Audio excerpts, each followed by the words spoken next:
Suite à une rencontre à Paris avec son homologue ukrainien Oleksiy Reznikov, le ministre français des Armées Sébastien Lecornu a affirmé lors d'une conférence de presse que des canons César de 155 mm seraient prochainement envoyés en Ukraine.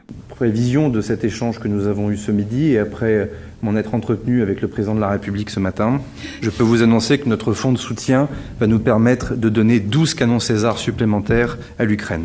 La France s'est également engagée à livrer un radar Groundmaster 200 produit par le français Thales.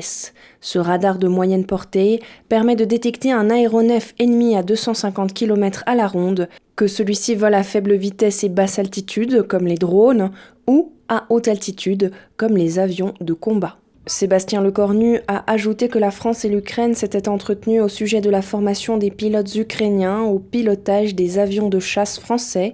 Pour le moment, aucune décision concrète n'a encore été prise. Et donc le ministre est venu avec une partie de son état-major pour détailler les besoins militaires de l'armée ukrainienne, dont l'aviation fait partie, cela nous a été exposé.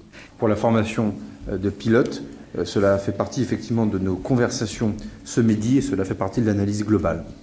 Lecornu a profité de la rencontre avec son homologue Reznikov pour réitérer la position de la France en ce qui concerne la fourniture d'armes à l'Ukraine, affirmant que les démarches ne devaient pas affaiblir la capacité de défense de la France et qu'elles devaient être utiles pour aider l'Ukraine dans le conflit avec la Russie.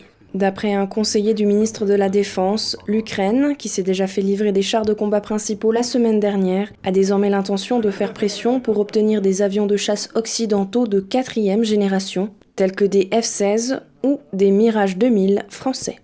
Interrogé à la Maison-Blanche lundi 30 janvier sur la question de savoir si les États-Unis allaient fournir ou non des F-16, Biden a répondu aux journalistes que ce ne serait pas le cas.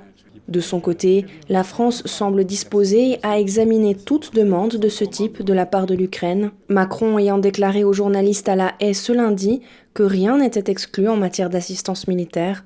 Macron a souligné qu'une telle démarche dépendra de plusieurs facteurs, dont la nécessité d'éviter une escalade et l'assurance que l'avion en question ne touchera pas le sol russe.